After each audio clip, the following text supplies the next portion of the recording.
Hello? Podcast Network Asia.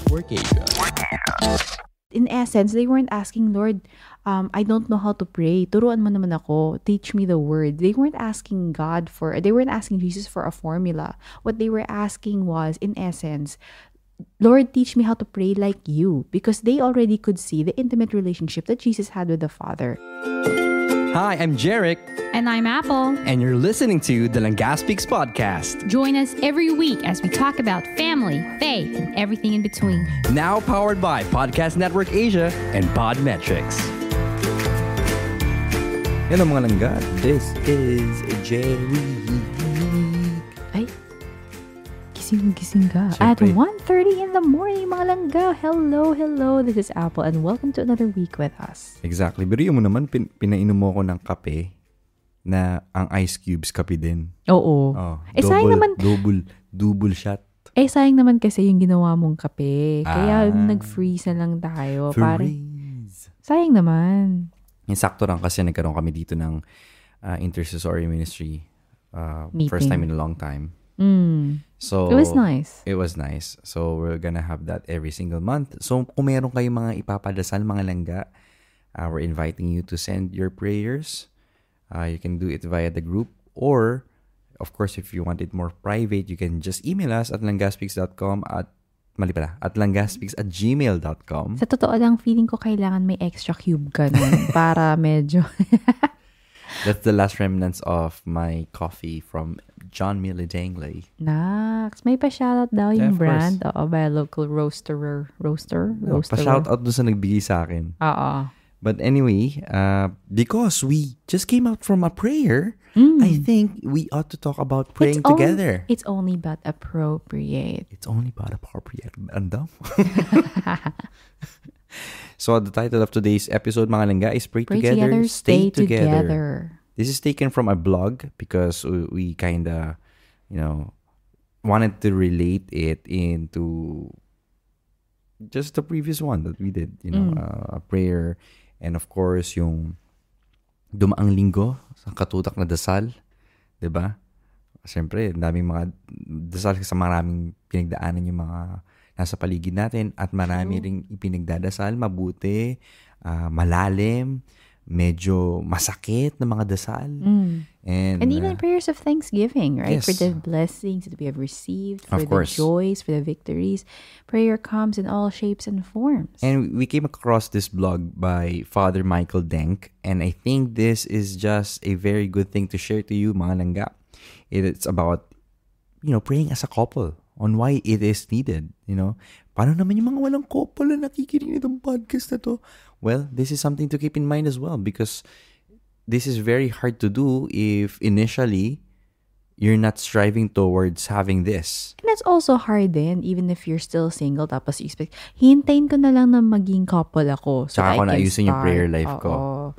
Because like anything else, Derek and I have been very vocal about how we believe that marriage is a magnifier. And even when you're dating, it will magnify how you are as a single person. So if we haven't been focusing on our prayer life as a single person, mas mahirap siguro, siya oo. i-jumpstart. Pero kumbaga ang mangyayari na lang is, sige ka na magdasal langga kasi mas spiritually mature ka kaysa sa akin. So we'll be discussing that in our episode this week. So, and by the way langga, what inspired me also with this is I grew up in a family kasi laking lola ko eh. Where my lola is the only one praying. Yung lolo ko kasi into praying to Saint Michael alone. parang same din. Alak. Parang same din kay daddy nung una bago nung Kay Saint Michael lang sila nagdadasal araw-gabi. Walang tigil. So, lola ko lang talaga yung talagang super madasalin. Siya rin nag-introduce sa akin to really go into novenas. Yan talaga yung tinuturo niya sa akin, going to mass, even on Friday devotions, to the Holy Sepulchre. I don't remember growing up, even though madasalan yung mga magulang ko, parang I don't remember doing novenas really until I was like in high school. More on rosary kayo. Oo, rosary. Mga Marian, kayo, devotee eh. Kahit naman hindi Mary, kahit naman Mary, nagda-novena. Pero I don't remember praying more on the rosary. Yeah, true.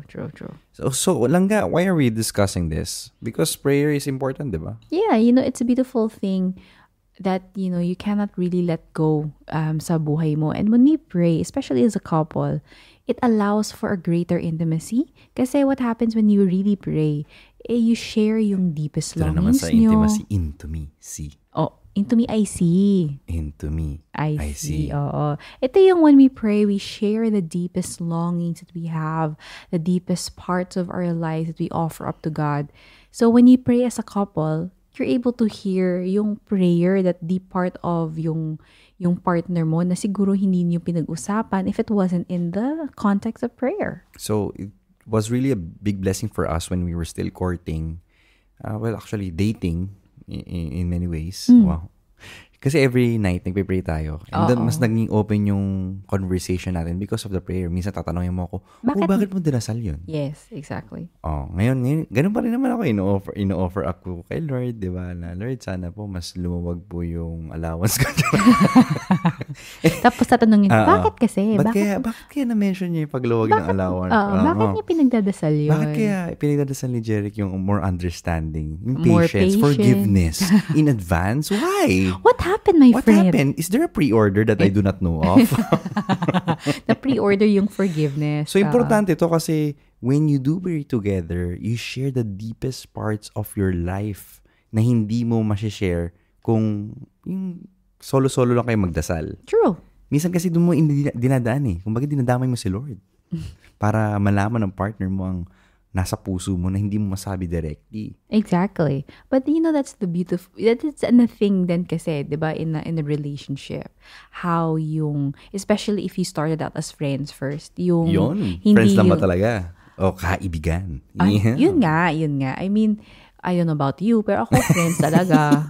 Kung gusto mo. Ito na naman po tayo. Episode 125 na tayo hanggang ngayon.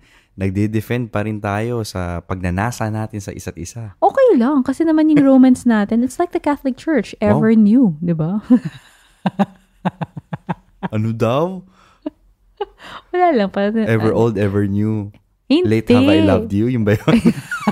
Kay St. Augustine yun Oo nga. Parang sinasabi ever mo luma. Ancient, ever new. Oo, parang sinasabi mo luma ng pag-iibigan natin. Hindi, parang brand new palagi. Ikaw talaga.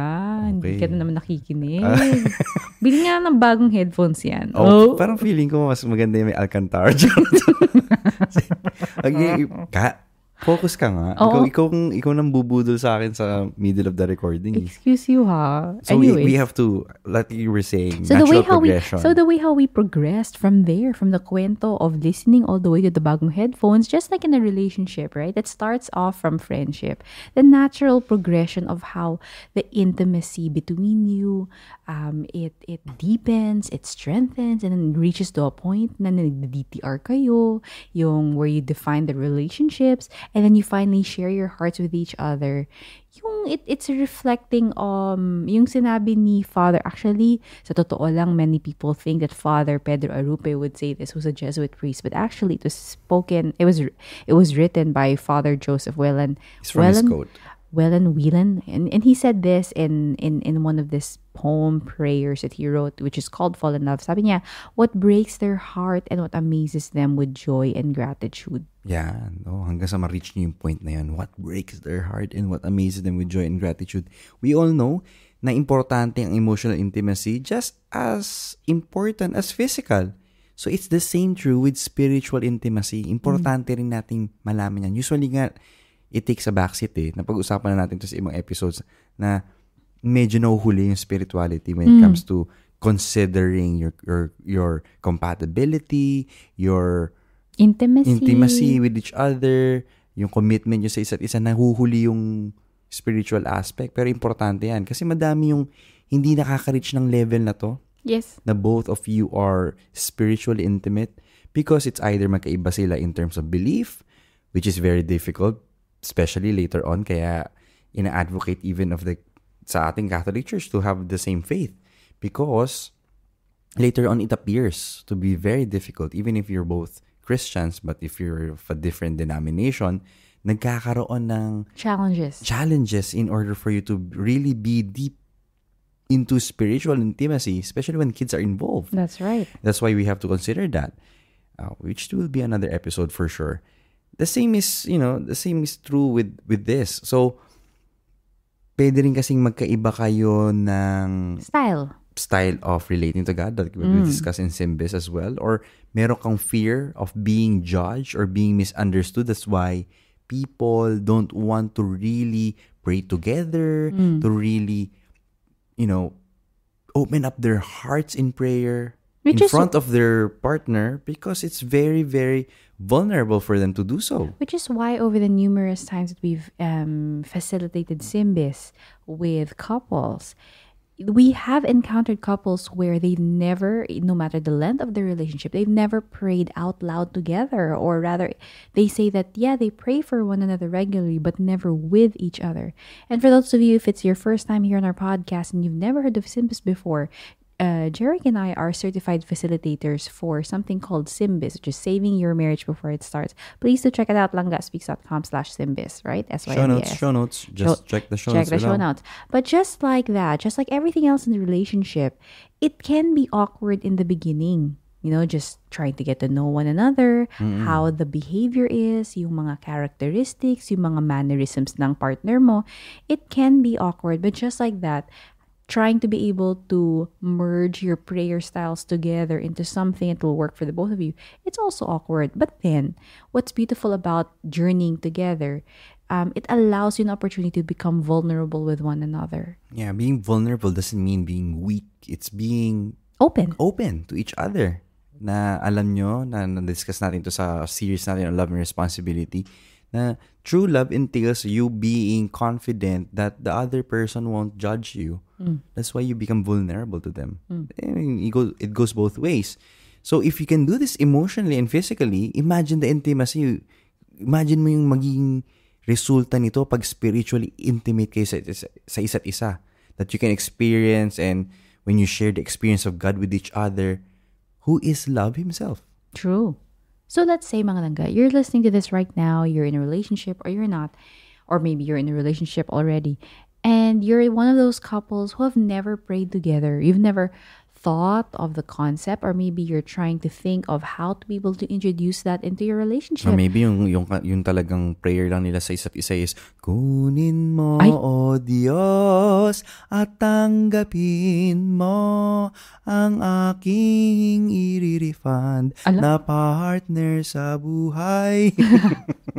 Pag mga ganun yung mga dasal, may ibang issue na yon, langga. Pakipalitan ng voucher. Kawawa naman. Pag mga ganun, we would recommend to look for professional help. But anyways.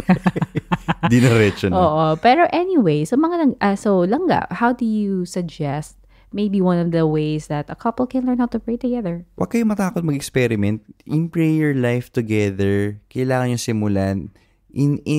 With all things in life, same with all things, trial and error yan eh. For example, ako sa kape. Ito. Naisingit. Galing. Kunyari sa kape, hindi pa naman ako expert eh. I mean, I'm a home brewer. Wow. From podcaster now. Podcaster/home brewer. Weekend home brewer palang. Paparating na yung set ko for the office brewer. Siyempre, trial and error din niya. Pag gumagawa ka ng pour-over coffee, minsan hindi mo makuha hindi mo makuha yung sweetness na gusto mo. Tapos hindi mo makuha yung acidity na gusto mo. So you have to do it by trial and error. Kasi especially when you're doing the Tetsukasuya method, which is using the app as a cheat sheet. 4:6 method. Yan. So, kailangan kahit gamitin mo yung app mo, trial and error pa rin yun kasi hindi mo minsan masakto yung tamang extraction. Wow, taray, gumagamit ng mga jargon. Kala mo naman expert. Hindi mo matansya kung ano ba talaga yung tamang grind size. Or baka yung filter mo sobrang tawag nito? What is that? It's so fine. Ano ba yung type of paper na patok sa panlasa mo, di ba? Minsan kasi nag-brew ako eh. Lasang papel. Wala palang kape. Naubusan na paper pala lang ng beans. pala. Naubusan pala ng beans. True. Hi. Pero just like that, just like coffee. Please going back after Going your back, whole the spiel. same is true with prayer. It's a trial and error type of thing. So you should not be afraid to experiment. Una-una sa lahat, the fruit of prayer will always be something that can make you closer to God. And that's the thing about prayer, right? Yes. Yung akala nila, paano na yan? When the apostles asked Jesus, Lord, teach us how to pray. He taught Our Father.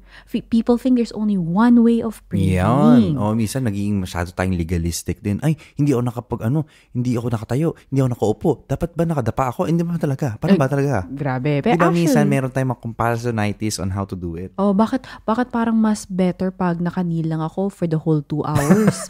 Yung mga ganyan, parang mas holy ata ako, mas closer ako kay God. Yung isa nakaupo.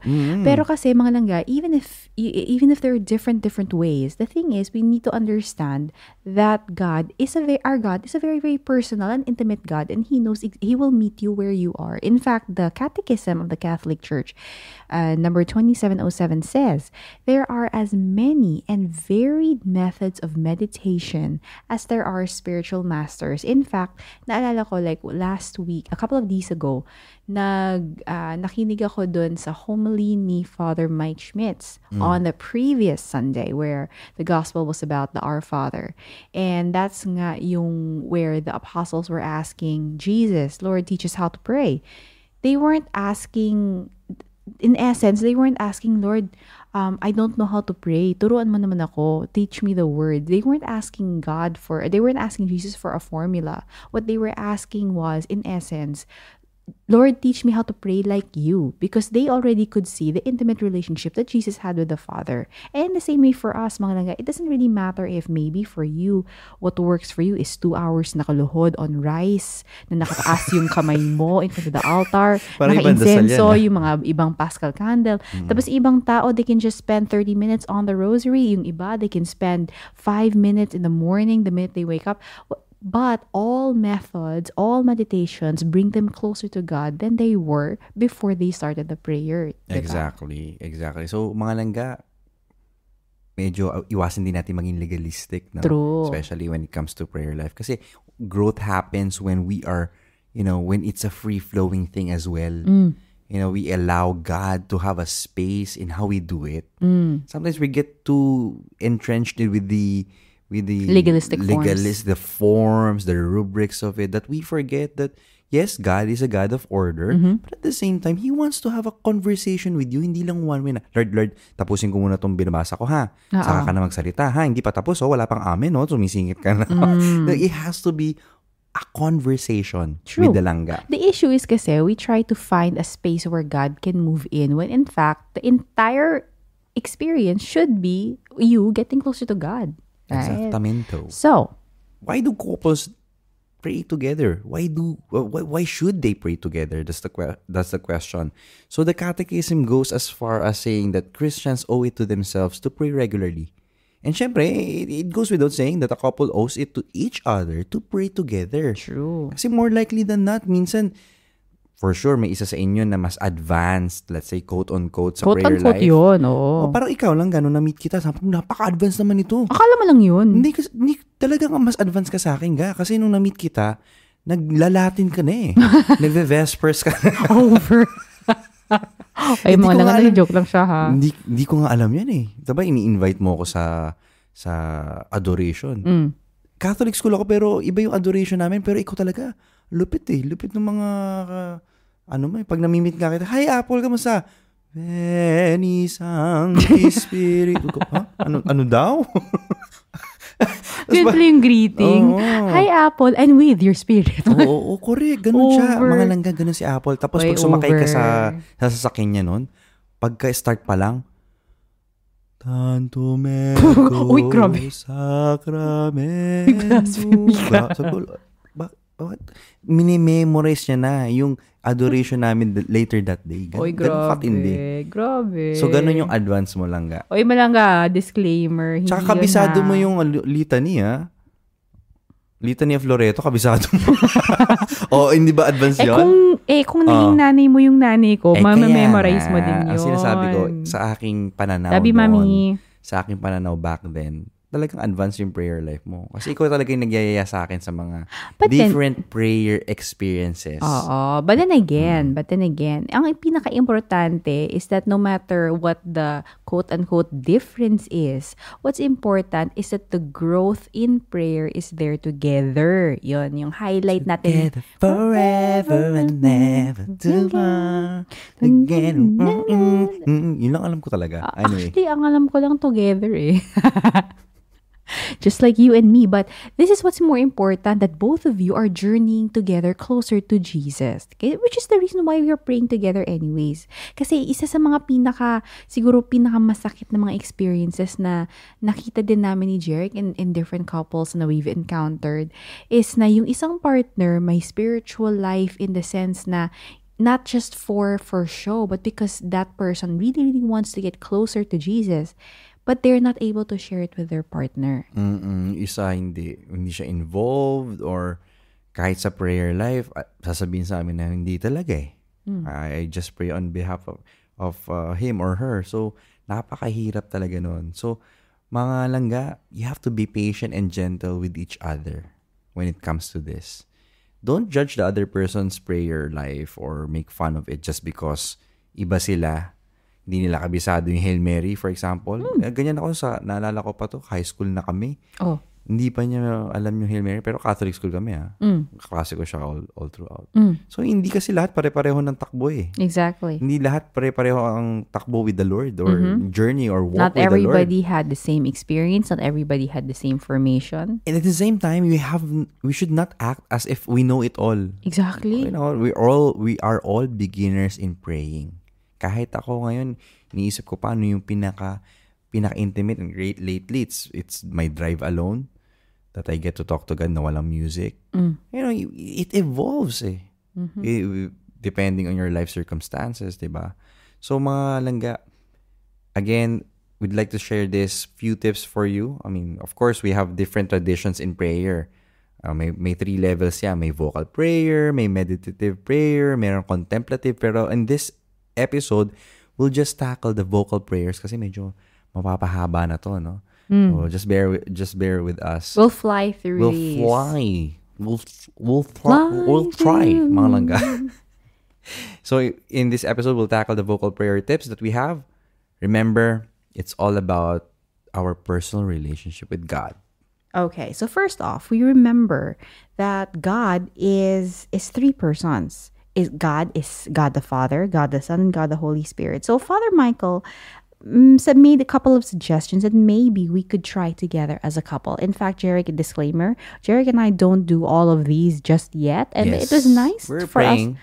Yeah, but it's nice for us to see, okay, maybe we can try this. If this works for us, maybe this can help us grow together in our spiritual life together as a couple. So number 1, try starting your day with a morning offering. Recently, dinadasal namin ito kasi we're homeschooling our eldest and this is part of their prayer. This is part of his religion class. So ngayon, pagising siya sa umaga, bago ko siya ihatid, dinadasal namin to. Eto nga, kami yung, like for me, I only learned about this morning offering when we started dating because I never grew up with it.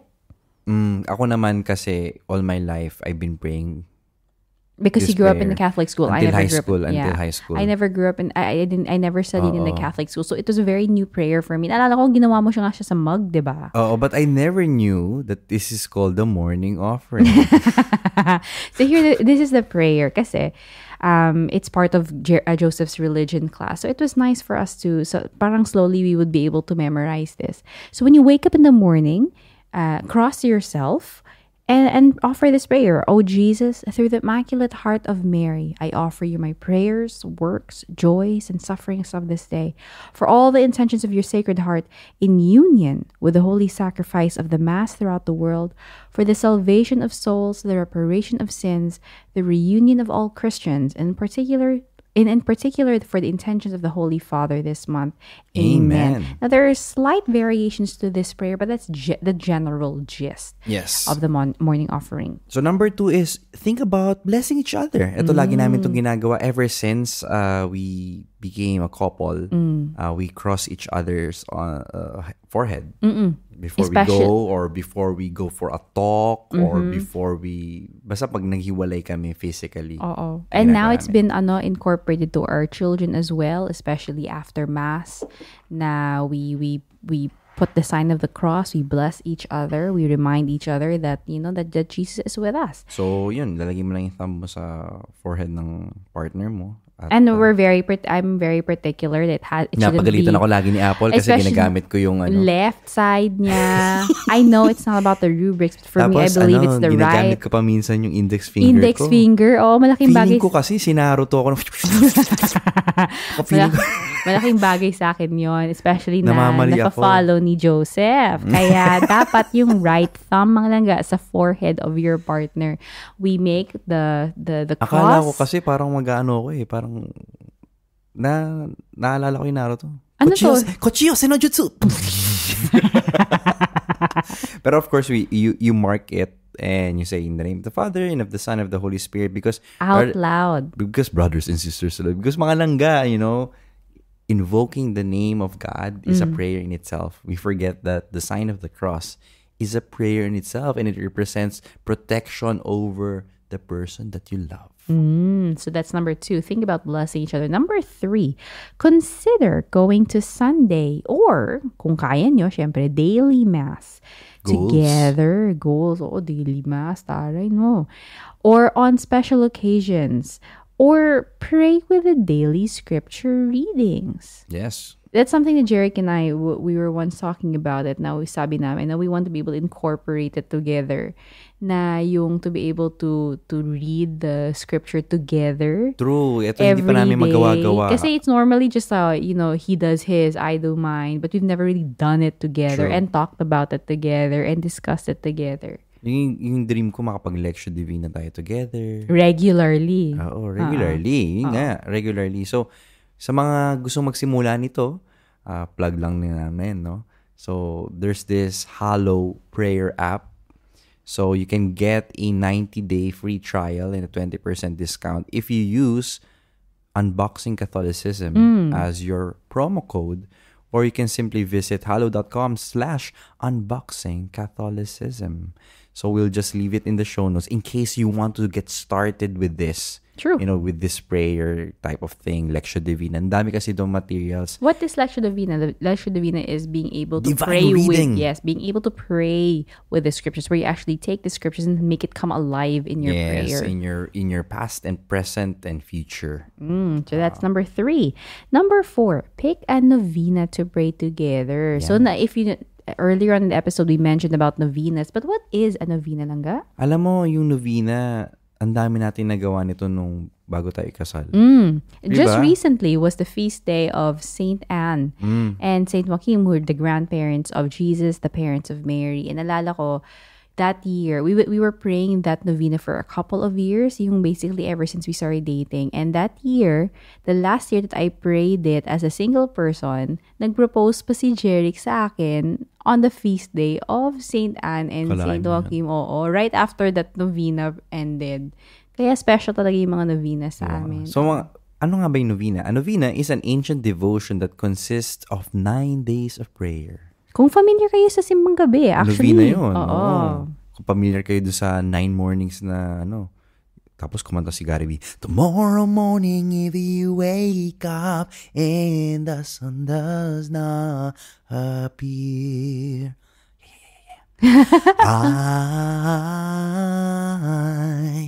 I will be here. I really wish we had the video component just for that particular moment. I would love for the Just as sure the seasons were made for change, my lifetime.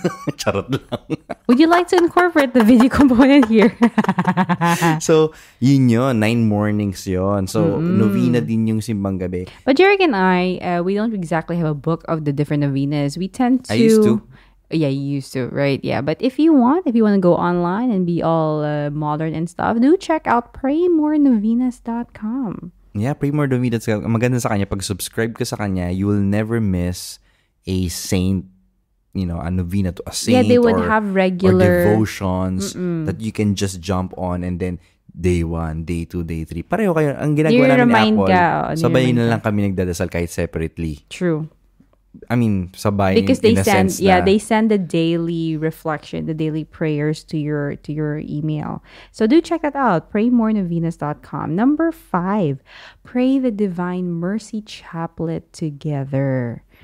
You know what, I remember, it's not just praying. I mean, they also have the Divine Mercy Chaplet and Divine Mercy Prayer in song where you can sing it. For the sake of his sorrowful passion, have mercy on us and on the whole world. Tapusin ko ba? Tagal nun. If you're not familiar with the Divine Mercy Chaplet, please do check that out. But Divine Mercy Chaplet was brought to the world through Saint Faustina. And in her diary, she wrote, when Jesus appeared to Saint Faustina, he promised her that he would grant everything souls ask of him by saying the chaplet. Alam mo sa chaplet, hindi ako familiar dyan. Kasi familiar alam lang ko tayo sa yung 3 p.m. prayer, 3 p.m. right? Exactly. Oo, kasi growing up, sa ABS-CBN lagi yung pinapalabas. Kahit sa mall, di ba? Oo, They stop dati, everything at oo. 3 p.m. and they pray that. Ang saya nun. Dati, yun yung... Ibig sabihin, it's a good break before eh. I mean, while watching, after ka mainis dun sa telenovela, biglang Magdadasal. And we were blessed to be able to have that opportunity to go to Poland, where Saint Faustina was from, Yes. where the devotion spread around the world from. And Diyan ako naiyak eh. talaga? Kasi tapos na ako mag-propose sa'yo nun eh. Mm, diba? And then true. we went there, and then it's We like visited. the Divine Mercy. We were in the Divine Mercy Shrine in Poland. I was just being overwhelmed by how we reached that point, It was just, everything naman is from His mercy. Yes. Yung pagmamahal niya sa atin, right? So, kaya nga mga langga, huwag kayo matakot na hingin yung awa na yun. Kasi True. It overcomes all of your past mistakes, all of your trials and tribulations in life. His divine mercy is all for the taking if you just let your life and heart receive it. Amen. That's number 5. Number 6, eto. Pray the examen prayer. Ano ba yung examen prayer, Langga? Naku, ayoko talaga ng mga exam. Hirap naman ng gano'n.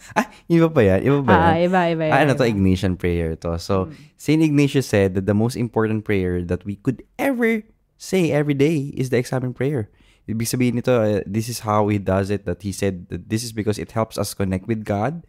Once we are connected with God, it helps us experience Him even in work or in prayer. So, examen prayer, 5 simple steps yan. Oo. Akala ng iba kasi, yung examen prayer, ginagawa lang natin yun bago mag-kompisal. Hindi right? nga kami nagaganyan eh. Hindi ko din talaga alam. Oh, but the idea of Basta ayoko talaga ng exam eh. May trauma. The idea of examining one's conscience before going to confession, that's probably when you would have heard of it. But actually, the examen prayer is basically the same thing, but you do it every night before you go to sleep. Right? Really? Oo. So, may 5 steps Hindi pa yun. kasi natin nagagawa to together. I think we did this for a retreat, for a recollection. It's a great thing for couples to do kasi it will help you share some of your greatest blessings and the challenges of your day, like what Apo said. So, 5 steps, unahin natin yung pagiging grateful. Number 1 is to be 1. grateful. And when you enter it into prayer, in one way, you are thanking God, expressing your gratitude sa mga ginawa niya, mga binigay niya sa'yo the whole day, and also letting your partner hear because you weren't with your partner the whole day. So maybe there were times that you weren't able to share it with your partner, but since you expressed it in prayer, you're able to share that then. The second step of the examen prayer is petition naman. Jesus promised that He is present when 2 or 3 are gathered in His name. Sakto, 2 na kayo. So, as you make your petition together, Jesus is with you. Number 3, discern. Discern in not necessarily discerning of spirits, but discern where you're able to review your day and ask for yung para makita mo, you'll be able to see which part of your day you felt or you noticed that you were either close to God or you were distant from God. And in doing so, you would also be able to review maybe how those points in the day had affected your relationship, affected you as a person, and you'd be able to share with it. Maybe you just swept it under the rug, but subconsciously, if you did not handle it, if you did not process it, it could lead to it being submerged and exploding out later. So that's one of also, on one hand, it's helping you on how to process your day, but also offering it up in prayer with your spouse then. And of course, the fourth one is forgiveness. We read in scripture, sabi dito sa James chapter 5 verse 16, therefore confess your sins to one another and pray for one another that you may be healed. The fervent prayer of a righteous person is very, very powerful.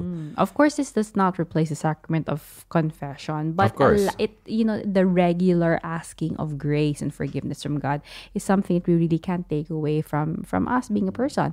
And number 5, when you finally ask for forgiveness, you make a resolution. Ito yung where you not only keep it to yourself, but by making a resolution in prayer, you're also able to share it with your partner. And when you have that, you're able to become accountable to your partner so that there's a higher chance of you keeping it. Exactly. So that's number 6, praying the examen prayer. Number 7 tip of a vocal prayer is create a prayer board. Meron kami nito, prayer board shop. Let's say sa others, ang tawag nila vision board. Vision board, But dream board. Essentially, it's a prayer board, True. for us. So you can add it to your own personal intentions. It can serve as a great reminder, especially pag nakalagay siya sa Place. special place, maybe sa altar nyo. It's a prayer that you offer up to God. Kami nasa may pintuan namin sa kwarto, so every time before we go to bed. That's one of the last things we see. Yeah, kasi before we nandun turn siya sa off the switch light. ng ilaw eh. Oo, so Wala kang you magagawa, see it. di ba? Makikita mo talaga. So it reminds us to pray for it because these are dreams that we have together as a couple, dreams for Madali our kasi family. makalimot. True. Exactly. Number 8, pray before and after meals together. Ako, yan ang pinaka-favorite kong prayer sa lahat. Bata pa lang ako, yan ang inaabangan kong prayer eh. Oh, talaga. Oh, and bless us, O Lord, for this thy gifts which you are about to receive from thy bounty through Christ our Lord. Amen. Kahit aperetado or kaldereta yung ulam. Bless us, O Lord, for this thy gifts which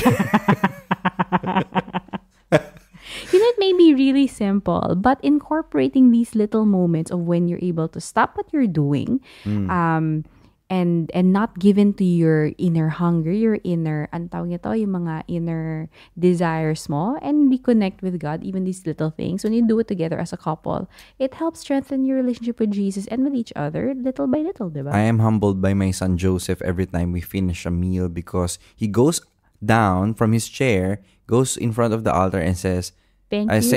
sign of the cross, and then he will say, Thank you, Papa Jesus, for my food. Amen. That's it. Ako kasi magaling ako sa before eh.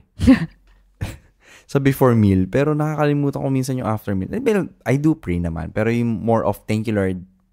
Ganon. Pero si Joseph, intentional. Pumupunta talaga siya sa harap eh. Diba? Hindi niya ginagawa sa mismong table. Bumababa talaga siya. Tapos pupunta. Dati nga, sinasabihan ko pa siya na, wash your hands first. Yung pala, pupunta lang sa altar. Diba? Para magpasalamat. Ang galing. Something that I wish that we all can remember din. Sometimes Joseph forgets, but it's okay. Number 9, pray before you go to bed. Yeah. This is something that Jeric and I have not missed ever since we got together in 2014. Siguro nami-miss natin in a way na nakatulog yung isa, pero yung isa pinagdadasal naman. True. Kunyari ikaw, nakatulog ka na kasi Bakit ako sa palagi? pagod. Hindi Ikaw ba talaga pwede? yun eh.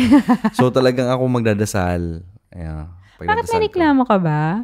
Ilang Hindi taon kasi na ako tayo yung- magkasama? ako yung Ikaw late. nagreklamo. Late ako yung late usually. Katulad ngayon, mauna ka matulog kasi mag-edit pa Hindi, ako. sasabayin kita. So mga langga, I we had- really appreciate you kapag ka nakikinig kayo hanggang dulo kasi pinaghihirapan namin itong mga episode na to para sa inyo. Oo. So yun, pray before you go to bed. And if you Essential sa really amin want to. us, and if you want to really help us, to reach the end of this episode, you could send us coffee, to help keep us up, just like tonight. Imagine 2 a.m. pero nakakapag-record kami dahil sa kape. Ay, Tulungan salamat, naman kami salamat, for salamat. next week. Oo. Do check out. buymeacoffee.com/langga. That's buymeacoffee.com/LANGGA. Going back to our list, the last one, eto, never namin nagawa. By the way, pray before you go to bed. Anong sinasabi natin lagi dyan? Psalm 91. Ay, Share lang natin bago ko makalimutan. sige. So, memorize din niya ni Joseph pag nasa mood siya. So usually kasi nakakatulog siya we in only between. started praying it during the lockdown. No? Dati naman hindi natin pinipray yan eh. So, yun, Psalm 91. So, for the past 2 years, every night, naging part na siya ng, 2020? 2.5 years na. It's been part of our habit, our daily habit, na every night, kailangan may Psalm 91 talaga. So, please do read your Bible. It's a beautiful prayer, a prayer of protection. Okay, so number 10. Ito na, second to the last na mga langga, kapit lang. Number 10, the only time that Jeric and I have ever done this together was when we went for a pilgrimage together with the choir in 2014. No, we did this also in Philadelphia. So twice lang namin nagawa in our whole relationship. I don't even remember when we did this in the pilgrimage, to be honest. We would do this in the bus, kaya. In the bus, in okay. the bus. Mesmerized kasi ako sa'yo nung kaya hindi ako nakafocus. Thanks. Bago lang po kasi kami, mga 2 months pa lang kami Liturgy of Landia. OMG. So, mga langga, if you're not familiar with the Liturgy of the Hours it's a beautiful Catholic prayer tradition where it's also known as the Divine Office or the Breviary, and it's a universal prayer of the Church said throughout the day around the world. Ano siya? Parang 5 ata siya. 5, i-pray 5 times during the day. Parang ganon. Oo. Do check that out. In fact, the Catechism says, the hymns and litanies of the Liturgy of the Hours integrate the prayer of the Psalms into the age of the Church, expressing the symbolism of the time of day, the liturgical season, or the feast being celebrated. Moreover, the reading from the Word of God at each hour with the subsequent responses or troparia and readings from the Fathers and spiritual masters at certain hours reveal more deeply the meaning of the mystery being celebrated, assist in understanding the Psalms, and prepare for silent prayer. End quote. This is more challenging. I can remember this kasi we were asked to practice this nung nagka-class kami for a week in theology of the body.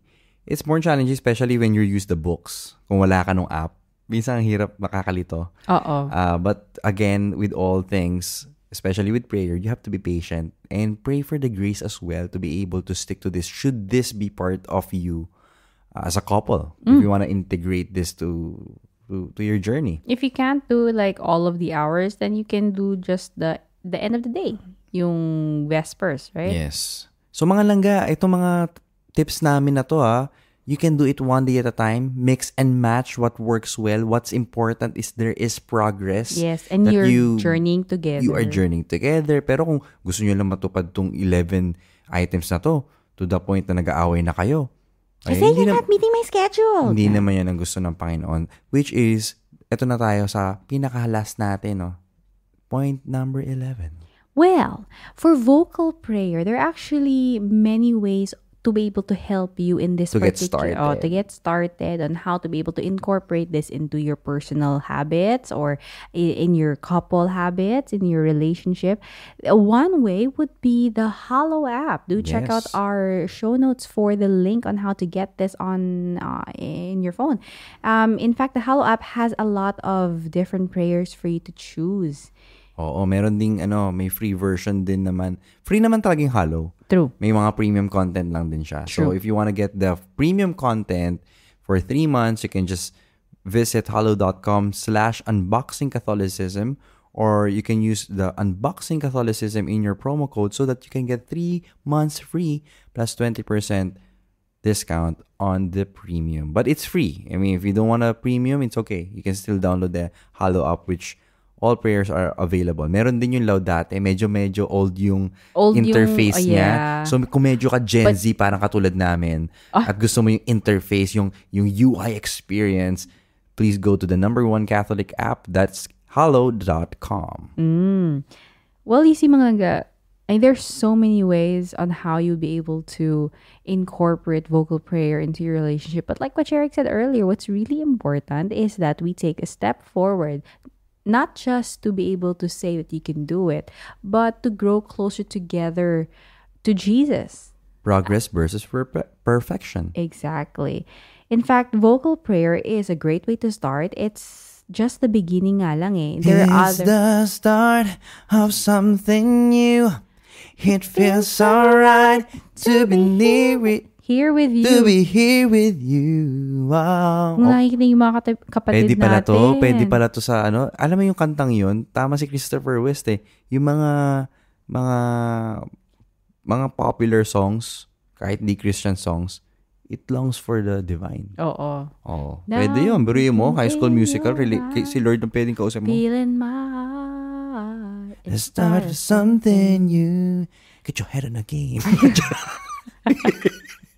But like we mentioned earlier, mga langga, there are other, in the Catholic tradition, there are other ways of praying then. There is the meditative, there's the contemplative, and these are ways on how we would be able to grow deeper in intimacy together as a couple in our spiritual life. So yun mga langga, I hope that this will get you started into praying together as a couple. Sa mga single naman, you can start on this. Para pag na-meet mo na yung langga mo, pwede mong introduce to. Simulan mo sa pamilya mo because, again, marriage is a magnifier when you do step into it. So, just to end this episode, we'll just share to you Fall in Love by Father Joseph. He's a Jesuit priest. Whelan. Yeah, he's a Jesuit priest. Yes. Fall in love. Nothing is more practical than finding God, than falling in love in a quite absolute final way. What you are in love with, what seizes your imagination will affect everything.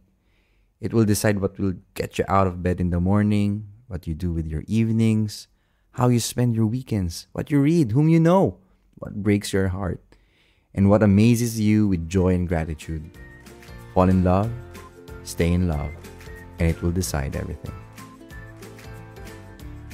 Once again, this is me, Jeric. And this is Apple. Always reminding you na palangga ka sa Diyos.